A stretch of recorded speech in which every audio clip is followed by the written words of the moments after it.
Ézéchiel 37. Oui.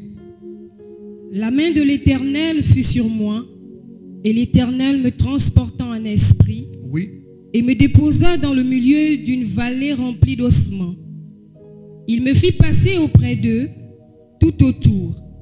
Et voici, ils étaient fort nombreux à la surface de la vallée, et ils étaient complètement secs. Il me dit, Oui. Fils de l'homme, ces eaux pourront-ils revivre? Je répondis, Seigneur éternel, tu le sais. Il me dit, prophétise sur ces eaux et dis-leur, ossements desséchés, écoutez la parole de l'Éternel. Amen. Il dit au verset 4, il me dit, prophétise sur ces eaux et dis-leur, ossements desséchés, écoutez la parole de... Lis rapidement le verset 11. Il me dit, Oui. Fils de l'homme, Fils de l'homme, ces eaux, c'est toute la maison Israël. Oui. Voici, ils disent, nos eaux sont desséchées, notre espérance est détruite, nous sommes perdus. Ces eaux-là, c'est qui? Toute la maison d'Israël. Toute la maison d'Israël. Et Dieu va dire à Ézéchiel, prophétise sur ces... Ézéchiel va dire, ossements desséchés, écoutez la parole de Acte 2. Hommes israélites. Oui. Écoutez ces paroles. Oui. Jésus de Nazareth, cet homme à qui Dieu a rendu témoignage devant vous par les miracles, les prodiges et les signes qu'il a opérés par lui au milieu de vous, comme vous le savez vous-même. Cet homme, livré selon le dessein arrêté et selon la prescience de Dieu, vous l'avez crucifié, vous l'avez fait mourir par la main des impies. Dieu l'a ressuscité en le délivrant des liens de la mort, parce qu'il n'était pas possible qu'il fût retenu par elle. Que toute la maison d'Israël sache donc. Que toute la maison d'Israël sache. Sache donc avec certitude. Yes. Que Dieu a fait Seigneur et Christ, ce Jésus que vous avez crucifié. 37. Après avoir entendu ce discours, ils eurent le cœur vivement touché et ils dirent à Pierre et aux autres apôtres, hommes frères, que ferons-nous?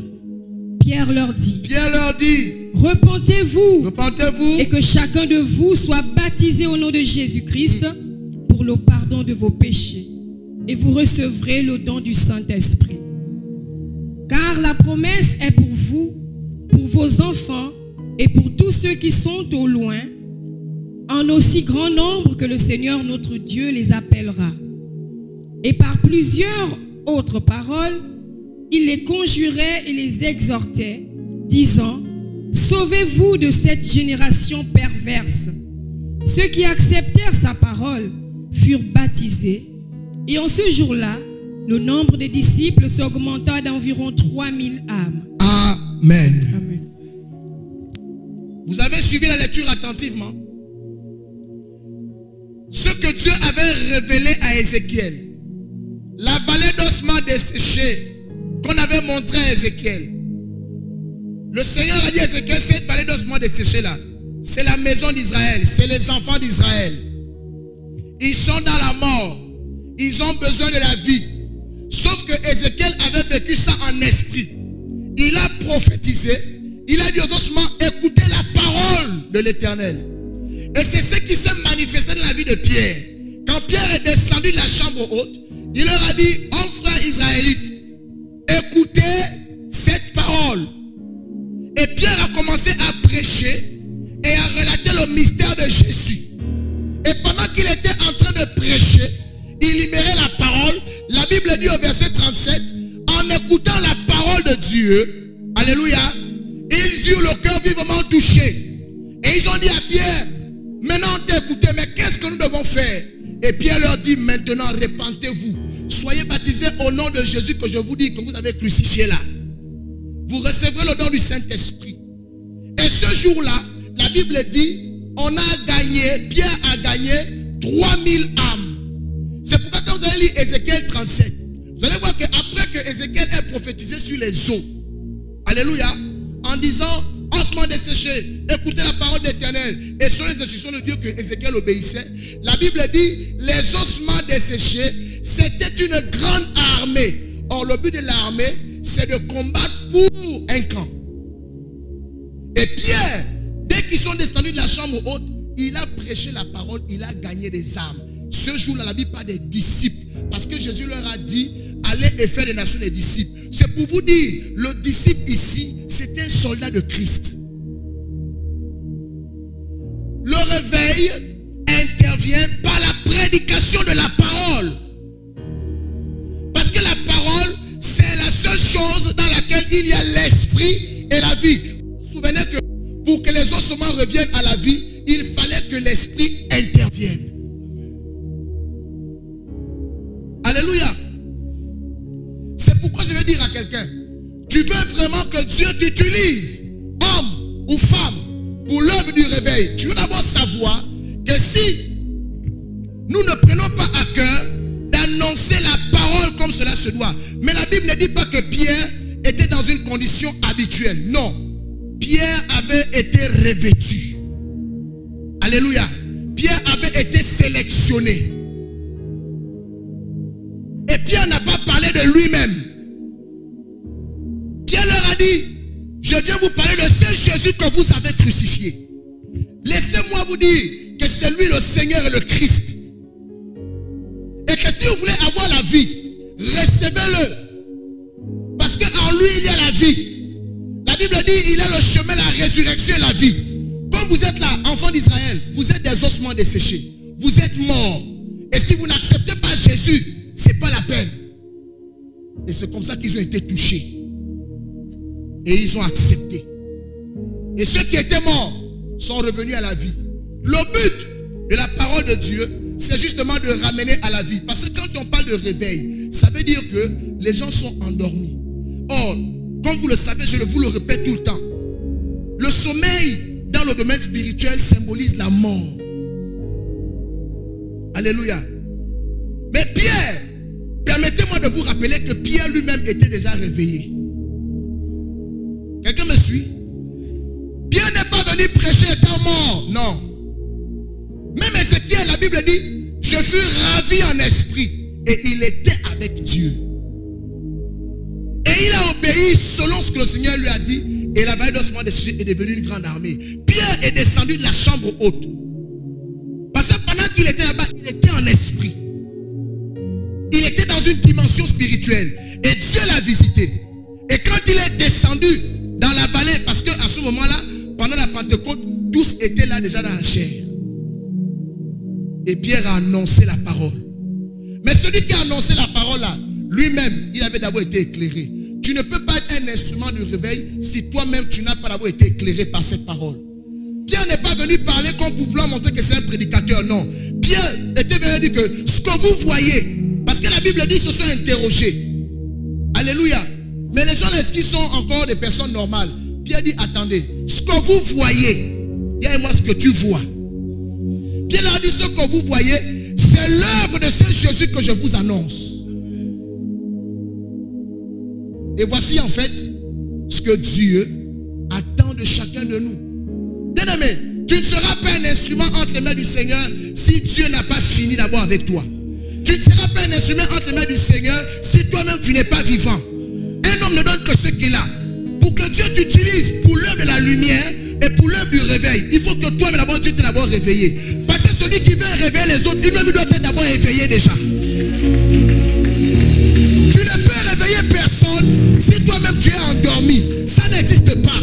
Si tu es endormi, tu ne vas réveiller personne.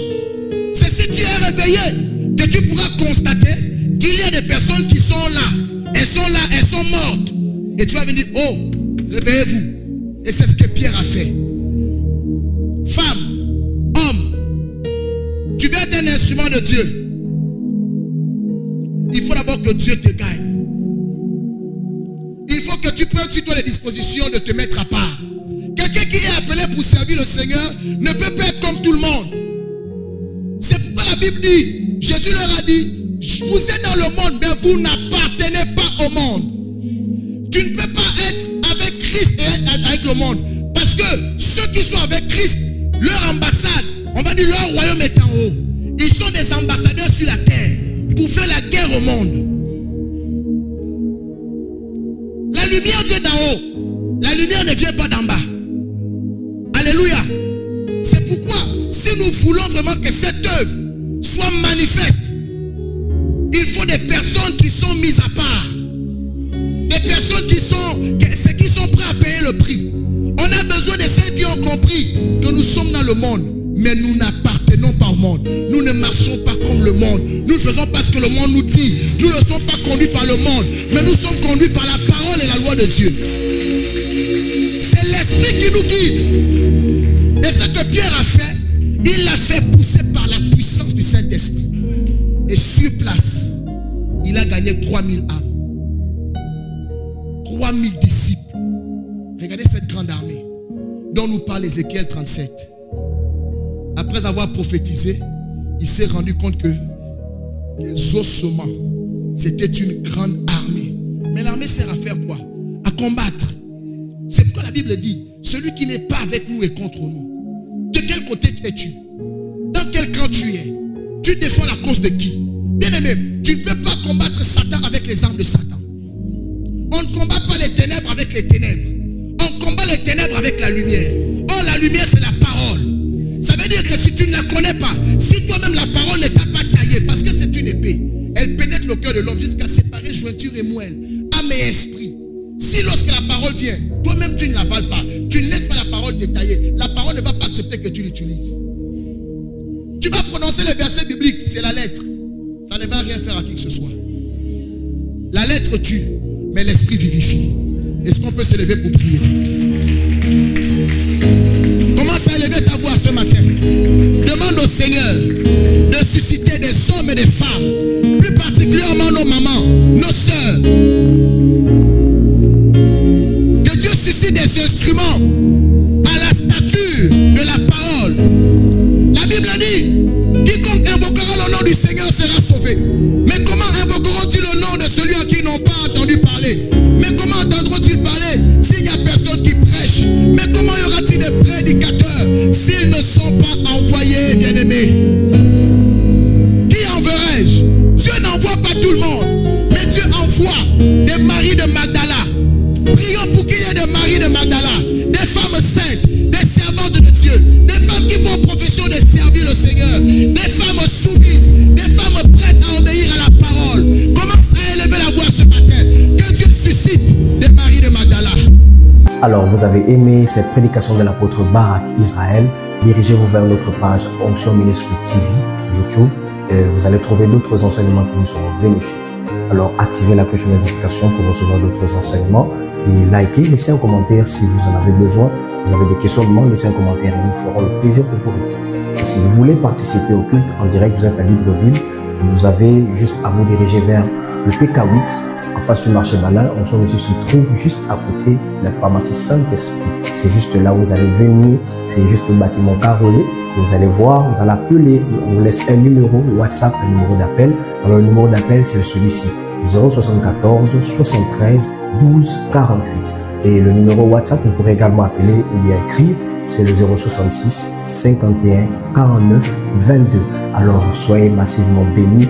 Je vous bénis déjà de ce que vous avez regardé cet enseignement et je crois que vous allez encore être bénis davantage.